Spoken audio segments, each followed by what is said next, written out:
This reading by Stuart Wills. MOBY-DICK by HERMAN Melville, chapters 119 to 123. Chapter 119. The Candles. Warmest climes but nurse the cruelest fangs. The tiger of Bengal crouches in spiced groves of ceaseless verdure. Skies the most effulgent but basket the deadliest thunders. Gorgeous Cuba knows tornadoes that never swept tame northern lands. So, too, is it that in these resplendent Japanese seas the mariner encounters the direst of all storms, the typhoon. It will sometimes burst out of that cloudless sky like an exploding bomb upon a dazed and sleepy town. Towards evening of that day the Pequod was torn of her canvas, and bare-poled was left to fight a typhoon which had struck her directly ahead. When darkness came on, sky and sea roared and split with the thunder, and blazed with the lightning, that showed the disabled mass fluttering here and there with the rags which the first fury of the tempest had left for its after sport. Holding by a shroud, Starbuck was standing on the quarter-deck, at every flash of the lightning glancing aloft to see what additional disaster might have befallen the intricate hamper there, while Stubb and Flask were directing the men in the higher hoisting and firmer lashing of the boats. But all their pains seemed naught. Though lifted to the very top of the cranes, the windward quarter-boat, Ahab's, did not escape. A great rolling sea, dashing high up against the reeling ship's high teetering side, stove in the boat's bottom at the stern, and left it again all dripping through like a sieve. Bad work, Mr. Starbuck, said Stubb, regarding the wreck, but the sea will have its way. Stubb, for one, can't fight it. You see, Mr. Starbuck, a wave has such a great long start before it leaps. All round the world it runs, and then comes the spring. But as for me, all the start I have to meet it is just across the deck here. But never mind, it's all in fun, so the old song says. Sings.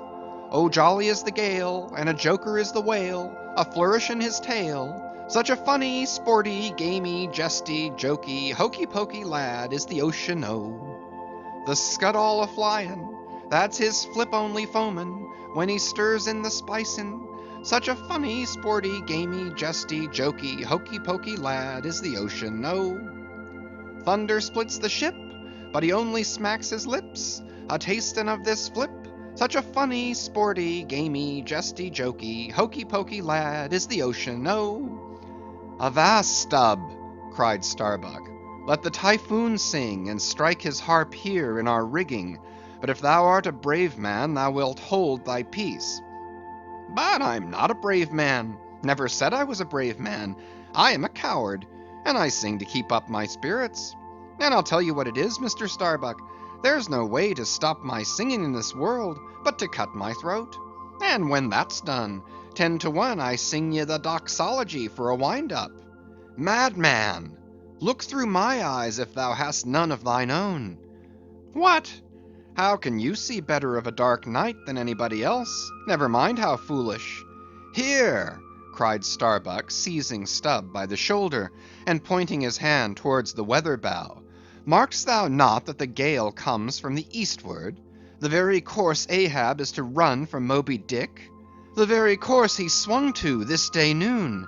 Now mark his boat there. Where is that stove?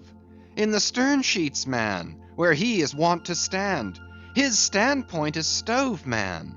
Now jump overboard and sing away if thou must. I don't half understand ye. What's in the wind? Yes, round the Cape of Good Hope is the shortest way to Nantucket, soliloquized Starbuck suddenly, heedless of Stubb's question. The gale that now hammers at us to stave us, we can turn it into a fair wind that will drive us towards home. Yonder to windward is all blackness of doom, but to leeward, homeward, I see it lightens up there, but not with the lightning. At that moment, in one of the intervals of profound darkness, following the flashes, a voice was heard at his side, and almost at the same instant a volley of thunder peals rolled overhead. Who's there? Old Thunder, said Ahab, groping his way along the bulwarks to his pivot hole, but suddenly finding his path made plain to him by elbowed lances of fire. Now, as the lightning rod to a spire on shore is intended to carry off the perilous fluid into the soil, so the kindred rod which at sea some ships carry to each mast is intended to conduct it into the water. But as this conductor must descend to considerable depth, that its end may avoid all contact with the hull, and as, moreover, if kept constantly towing there, it would be liable to many mishaps, besides interfering not a little with some of the rigging, and more or less impeding the vessel's way in the water; because of all this, the lower parts of a ship's lightning rods are not always overboard, but are generally made in long slender links, so as to be the more readily hauled up into the chains outside, or thrown down into the sea as occasion may require. "The rods! The rods!" cried Starbuck to the crew, suddenly admonished to vigilance by the vivid lightning that had just been darting flambeaux to light Ahab to his post. "Are they overboard? Drop them over, fore and aft, quick!" "Avast!" cried Ahab. "Let's have fair play here, though we be the weaker side.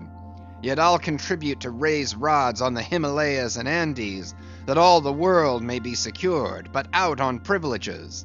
Let them be, sir." "Look aloft!" cried Starbuck.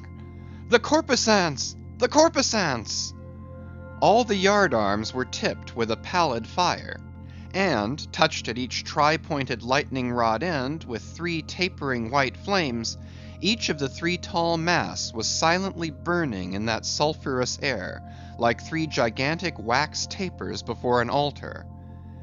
"Blast the boat! Let it go!" cried Stubb at this instant, as a swashing sea heaved up under his own little craft, so that its gunwale violently jammed his hand, as he was passing a lashing. "Blast it!" But slipping backwards on the deck, his uplifted eyes caught the flames, and immediately shifting his tone, he cried, "The corpusants, have mercy on us all!" To sailors, oaths are household words. They will swear in the trance of the calm, and in the teeth of the tempest. They will imprecate curses from the topsail yard arms, when most they teeter over to a seething sea. But in all my voyagings, seldom have I heard a common oath when God's burning finger has been laid upon the ship, when his mene mene tekel upharsin has been woven into the shrouds and the cordage. While this pallidness was burning aloft, few words were heard from the enchanted crew, who in one thick cluster stood on the forecastle, all their eyes gleaming in that pale phosphorescence like a far-away constellation of stars. Relieved against the ghostly light, the gigantic jet negro, Daggoo, loomed up to thrice his real stature, and seemed the black cloud from which the thunder had come. The parted mouth of Tashtego revealed his shark-white teeth, which strangely gleamed as if they too had been tipped by corpusants, while, lit up by the preternatural light, Queequeg's tattooing burned like satanic blue flames on his body. The tableau all waned at last with the pallidness aloft, and once more the Pequod and every soul on her decks were wrapped in a pall. A moment or two passed, when Starbuck, going forward, pushed against someone. It was Stubb. "What thinkest thou now, man? I heard thy cry. It was not the same in the song." "No, it wasn't. I said, the corpusants have mercy on us all, and I hope they will still. But do they only have mercy on long faces? Have they no bowels for a laugh? And look ye, Mr. Starbuck, but it's too dark for a look. Hear me, then.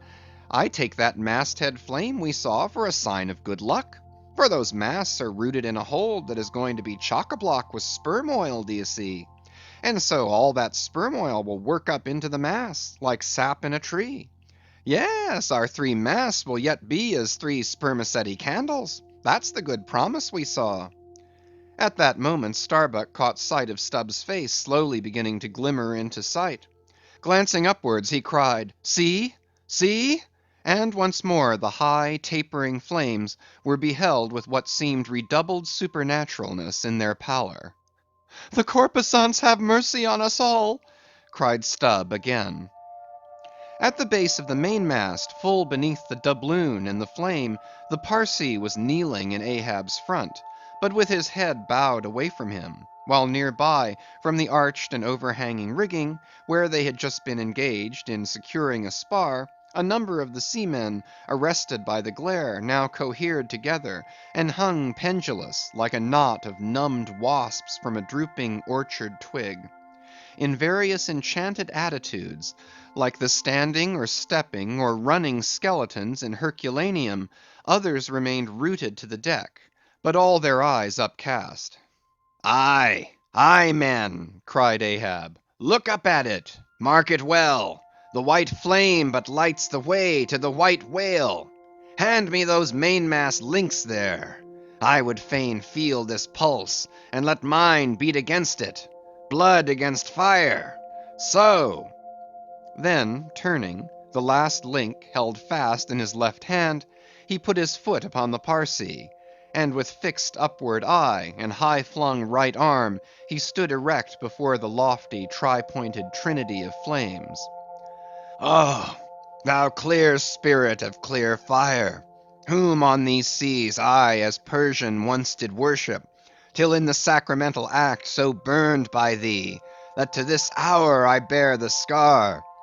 I now know thee, thou clear spirit, and I now know that thy right worship is defiance. To neither love nor reverence wilt thou be kind, and e'en for hate thou canst but kill, and all are killed. No fearless fool now fronts thee.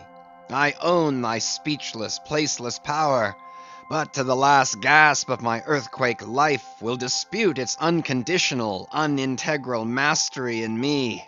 In the midst of the personified impersonal, a personality stands here.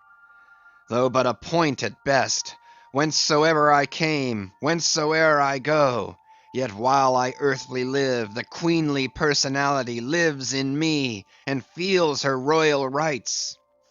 But war is pain, and hate is woe. Come in thy lowest form of love, and I will kneel and kiss thee; but at thy highest come as mere supernal power. And though thou launchest navies of full freighted worlds, there's that in here that still remains indifferent. O thou clear spirit! Of thy fire thou madest me, and like a true child of fire, I breathe it back to thee." Sudden repeated flashes of lightning; the 9 flames leap lengthwise to thrice their previous height. Ahab, with the rest, closes his eyes, his right hand pressed hard upon them. "I own thy speechless, placeless power. Said I not so? Nor was it wrung from me, nor do I now drop these links. Thou canst blind, but I can then grope. Thou canst consume, but I can then be ashes. Take the homage of these poor eyes and shutter hands. I would not take it. The lightning flashes through my skull, mine eyeballs ache and ache, my whole beaten brain seems as beheaded, and rolling on some stunning ground. Oh, oh! Yet blindfold, yet will I talk to thee. Light though thou be, thou leapest out of darkness, but I am darkness leaping out of light, leaping out of thee. The javelins cease. Open eyes, see or not? There burn the flames. O thou magnanimous! Now I do glory in my genealogy. But thou art but my fiery father. My sweet mother I know not. O cruel! What hast thou done with her?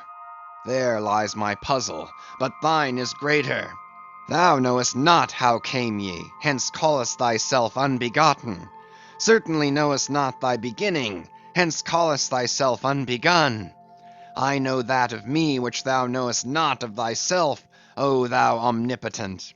There is some unsuffusing thing beyond thee, thou clear spirit, to whom all thy eternity is but time, all thy creativeness mechanical.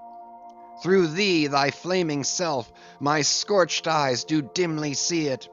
O thou foundling fire, thou hermit immemorial! Thou too hast thy incommunicable riddle, thy unparticipated grief. Here again, with haughty agony, I read my sire. Leap, leap up and lick the sky. I leap with thee, I burn with thee, would fain be welded with thee. Defyingly, I worship thee. The boat! The boat! cried Starbuck. Look at thy boat, old man! Ahab's harpoon, the one forged at Perth's fire, remained firmly lashed in its conspicuous crotch, so that it projected beyond his whaleboat's bow; but the sea that had stove its bottom had caused the loose leather sheath to drop off, and from the keen steel barb there now came a levelled flame of pale, forked fire. As the silent harpoon burned there like a serpent's tongue, Starbuck grasped Ahab by the arm. God! God is against thee, old man! Forbear! 'Tis an ill voyage, ill begun, ill continued. Let me square the yards while we may, old man, and make a fair wind of it homewards, to go on a better voyage than this. Overhearing Starbuck, the panic-stricken crew instantly ran to the braces, though not a sail was left aloft. For the moment all the aghast mate's thoughts seemed theirs. They raised a half-mutinous cry; but dashing the rattling lightning links to the deck, and snatching the burning harpoon, Ahab waved it like a torch among them, swearing to transfix with it the first sailor that but cast loose a rope's end. Petrified by his aspect, and still more shrinking from the fiery dart that he held, the men fell back in dismay, and Ahab again spoke. All your oaths to hunt the white whale are as binding as mine, and heart, soul, and body, lungs and life, old Ahab is bound. And that ye may know to what tune this heart beats, look ye here, thus I blow out the last fear. And with one blast of his breath he extinguished the flame. As in the hurricane that sweeps the plain, men fly the neighborhood of some lone gigantic elm, whose very height and strength but render it so much the more unsafe, because so much the more a mark for thunderbolts; so at those last words of Ahab's, many of the mariners did run from him in a terror of dismay. CHAPTER 120. The deck towards the end of the first night watch. Ahab standing by the helm. Starbuck approaching him. We must send down the main topsail yard, sir. The band is working loose, and the lee lift is half stranded. Shall I strike it, sir? Strike nothing. Lash it. If I had skysail poles, I'd sway them up now. Sir, in God's name! Sir? Well? The anchors are working, sir. Shall I get them inboard? Strike nothing and stir nothing, but lash everything. The wind rises, but it has not got up to my tablelands yet. Quick, and see to it. By masts and keels, he takes me for the hunchbacked skipper of some coasting smack. Send down my main topsail yard. Ha! Glue pots. Loftiest trucks were made for wildest winds, and this brain truck of mine now sails amid the cloud scud. Shall I strike that? Oh, none but cowards send down their brain trucks in tempest time. What a huroosh aloft there! I would e'en take it for sublime, did I not know that the colic is a noisy malady. Oh, take medicine, take medicine. Chapter 121. Midnight, the forecastle bulwarks. Stubb and Flask mounted on them, and passing additional lashings over the anchors there hanging. No, Stubb, you may pound that knot there as much as you please, but you will never pound into me what you were just now saying. And how long ago is it since you said the very contrary? Didn't you once say that whatever ship Ahab sails in, that ship should pay something extra on its insurance policy, just as though it were loaded with powder barrels aft and boxes of lucifers forward? Stop now, didn't you say so? Well, suppose I did. What then? I've part changed my flesh since that time, why not my mind? Besides, supposing we are loaded with powder barrels aft and lucifers forward, how the devil should the lucifers get afire in this drenching spray here? Why, my little man, you have pretty red hair, but you couldn't get afire now. Shake yourself. Your Aquarius or the water-bearer flask might fill pitchers at your coat collar. Don't you see, then, that for these extra risks, the marine insurance companies have extra guarantees?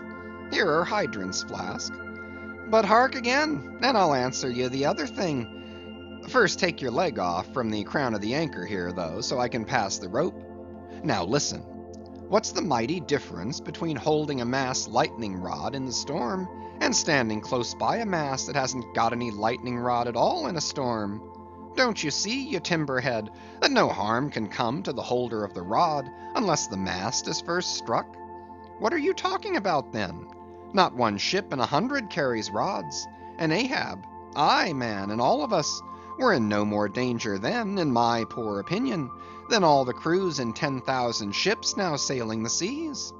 Why, you, King Post, you, I suppose, would have every man in the world go about with a small lightning rod running up the corner of his hat, like a militia officer's skewered feather, and trailing behind like his sash. Why don't you be sensible, Flask? It's easy to be sensible. Why don't you, then?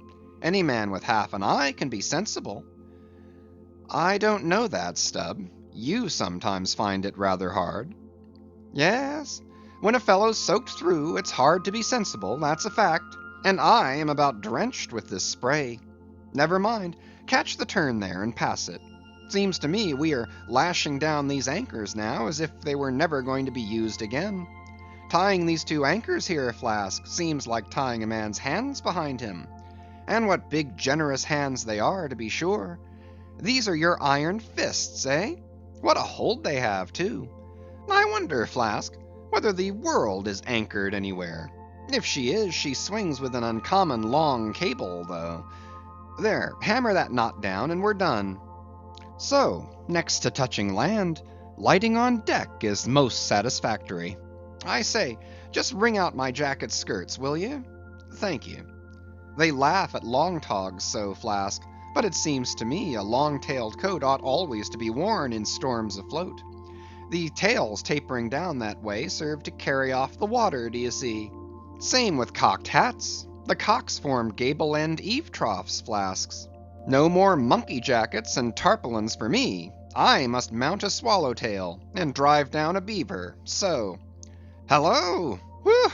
There goes my tarpaulin overboard. Lord, Lord, that the winds that come from heaven should be so unmannerly. This is a nasty night, lad. Chapter 122. Midnight aloft. Thunder and lightning. The main topsail yard. Tashtego passing new lashings around it. Stop that thunder. Plenty too much thunder up here. What's the use of thunder? We don't want thunder, we want rum. Give us a glass of rum. Chapter 123. The Musket.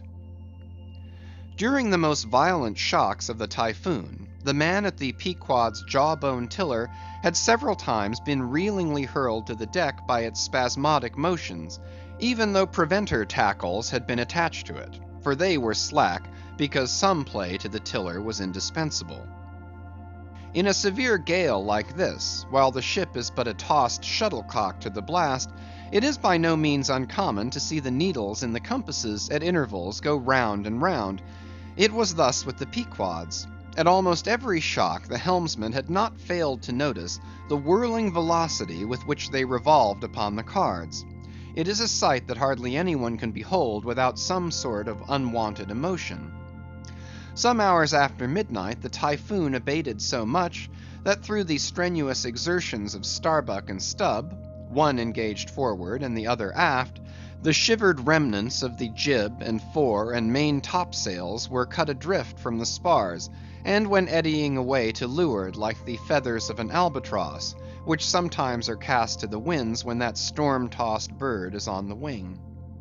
The three corresponding new sails were now bent and reefed, and a storm trysail was set further aft, so that the ship soon went through the water with some precision again, and the course, for the present east-southeast, which he was to steer, if practicable, was once more given to the helmsman.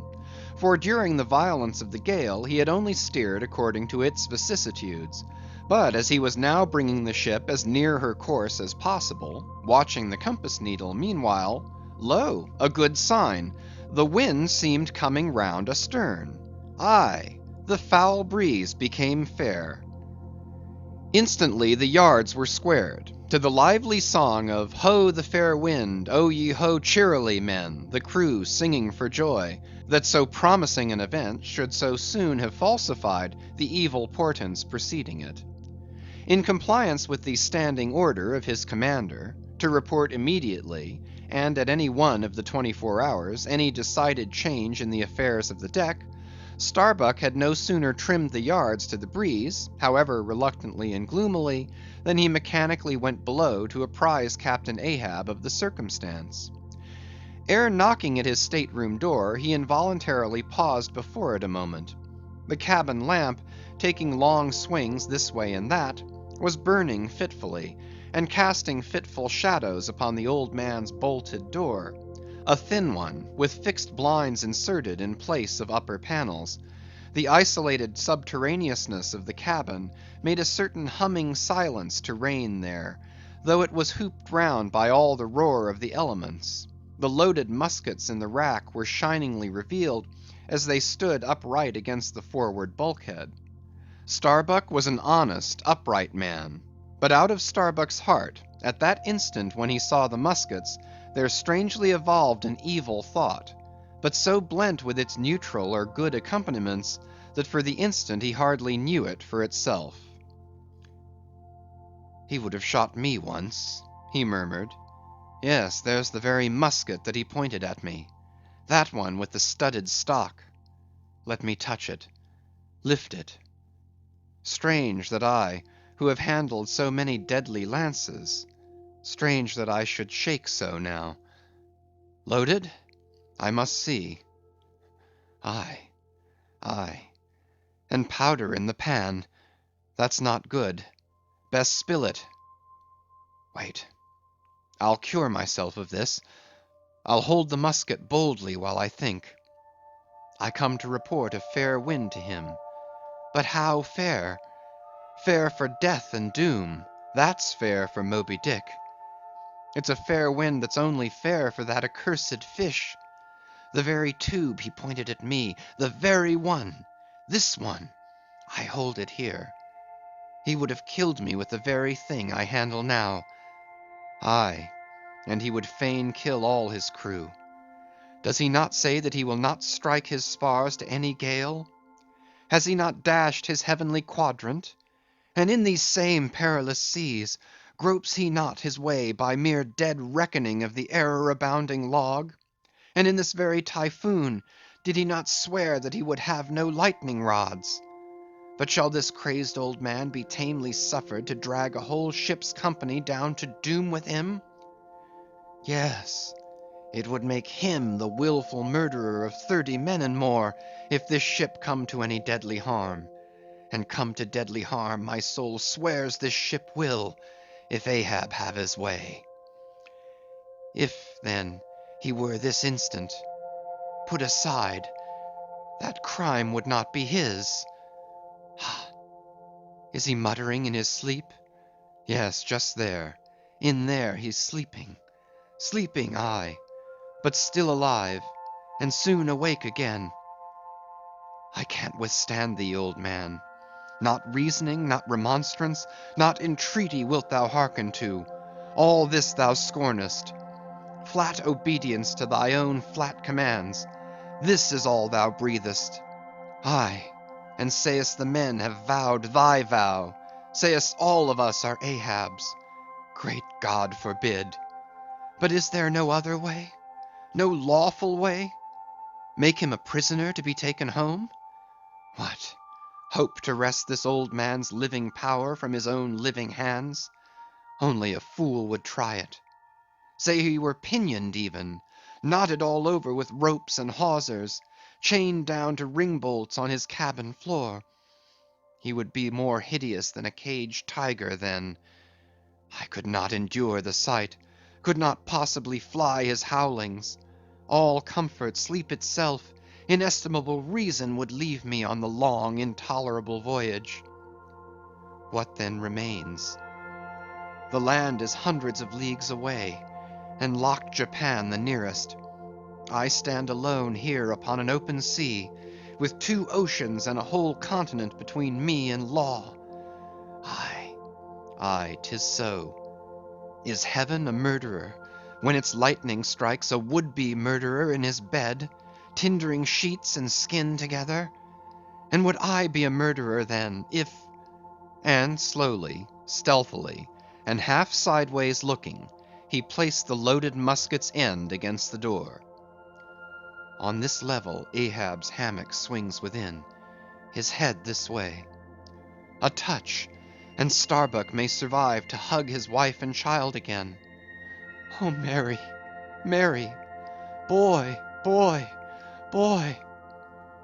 But if I wake thee not to death, old man, who can tell to what unsounded deeps Starbuck's body this day week may sink, with all the crew?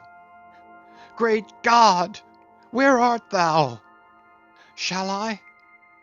Shall I? The wind has gone down and shifted, sir.